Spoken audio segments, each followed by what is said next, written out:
la paix et l'amour vous soient multipliés. Donc c'est vrai, ces derniers temps, il se passe un phénomène dans lequel il y a beaucoup de personnes qui se lèvent et qui invertissent. Ils invertissent. Et c'est des personnes qui sont poussées par le Seigneur à invertir. Parce que si le Seigneur essaye de parler aux gens, mais les personnes n'écoutent pas, n'entendent pas. Ils ne savent même pas si ce qu'ils pensent vient de Dieu ou d'eux-mêmes. Les gens sont tellement mélangés qu'il n'est plus possible que Dieu arrive à s'exprimer à travers la personne, à travers le chrétien. Ils sont tellement absorbés par leur vie professionnelle. Les chrétiens sont tellement absorbés pour réussir dans le monde, pour avoir la réussite professionnelle, la réussite sociale et économique, qu'ils n'entendent plus la voix de Dieu.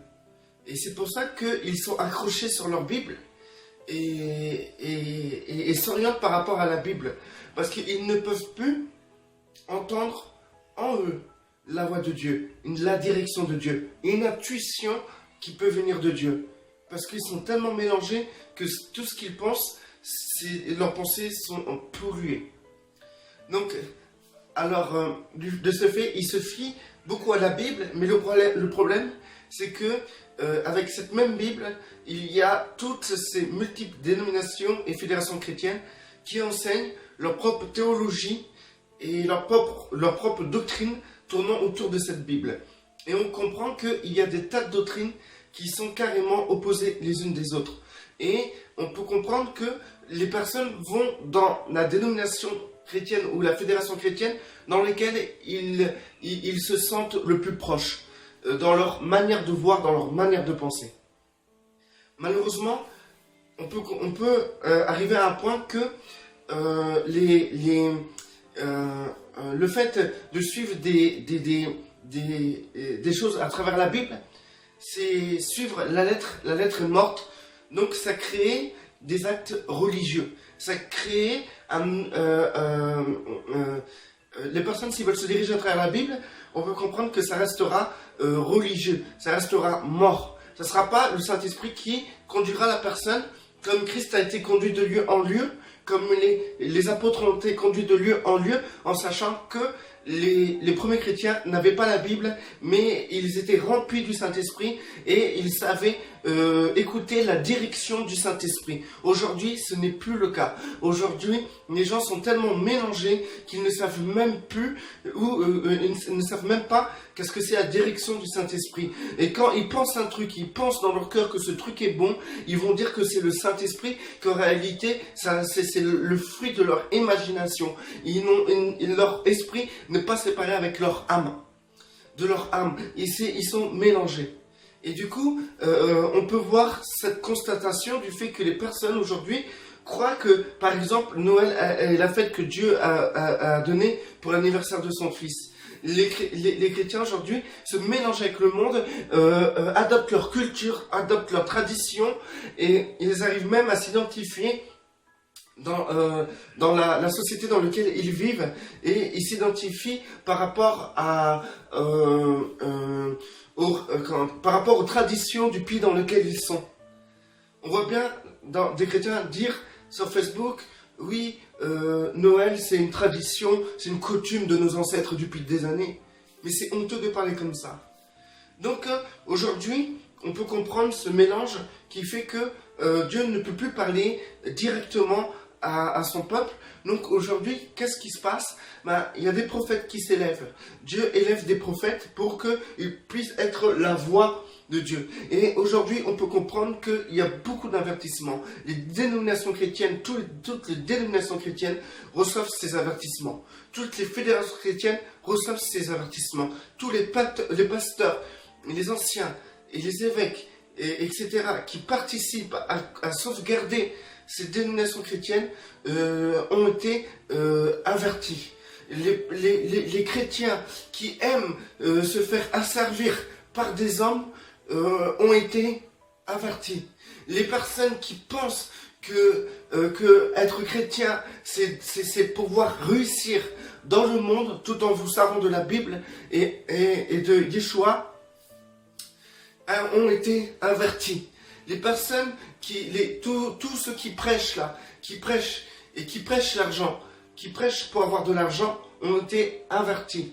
Aujourd'hui, ce qu'on peut voir, on peut voir des personnes qui ils vont donner de l'argent, des dîmes, de l'argent par-ci par-là, des enveloppes pour recevoir une bénédiction. Rendez-vous compte que là, on en arrive au point où, dans Actes des Apôtres, nous voyons Simon le magicien vouloir donner de l'argent à Pierre ou à Paul, non c'était Paul, pour donner de l'argent pour avoir le Saint-Esprit. Et ça a été un blasphème au point que même il en est devenu aveugle. Et aujourd'hui, on voit quoi? On voit des gens donner des dîmes, donner de l'argent, des enveloppes à des hommes de Dieu ou à des séminaires ou à des ministères pour avoir la bénédiction.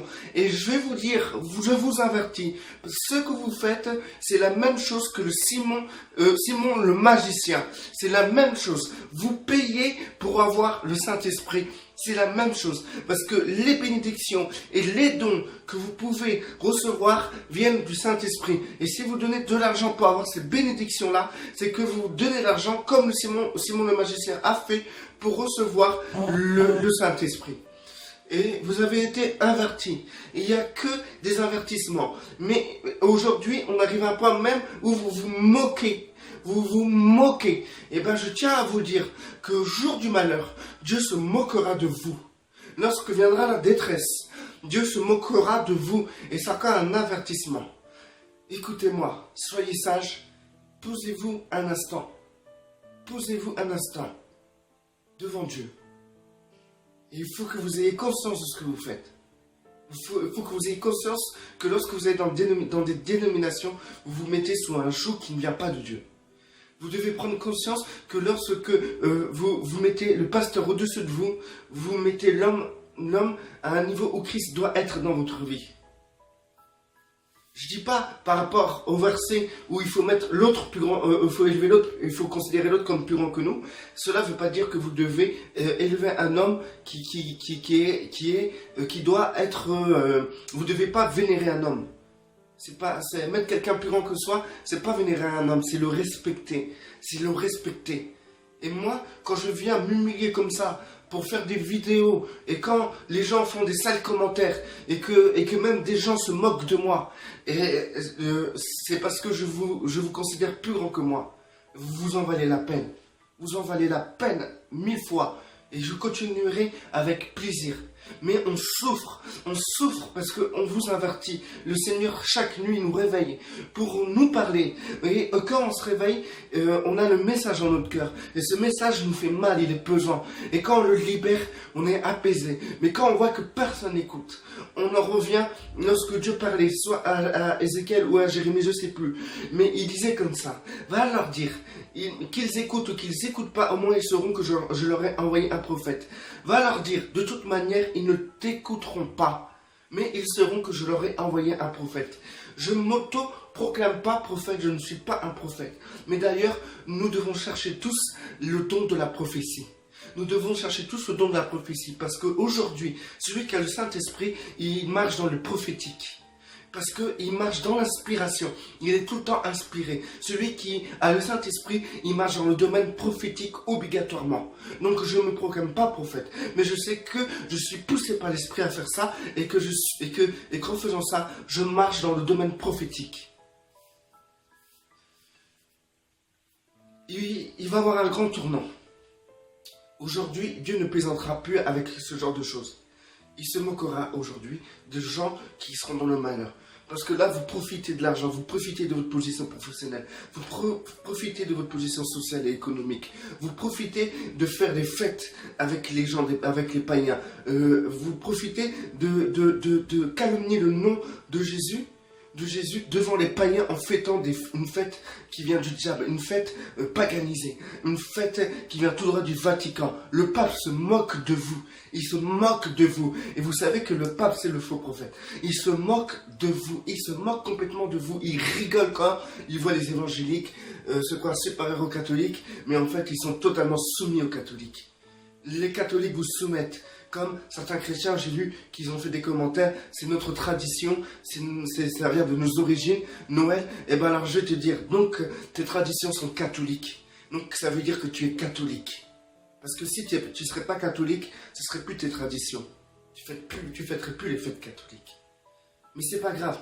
Il n'y a pas que ça. Il y a tout plein de trucs. Aujourd'hui, les gens se moquent de Dieu. Regardez dans les églises comment ça se passe. Les gens se moquent de Dieu. Les gens qui achètent les dons.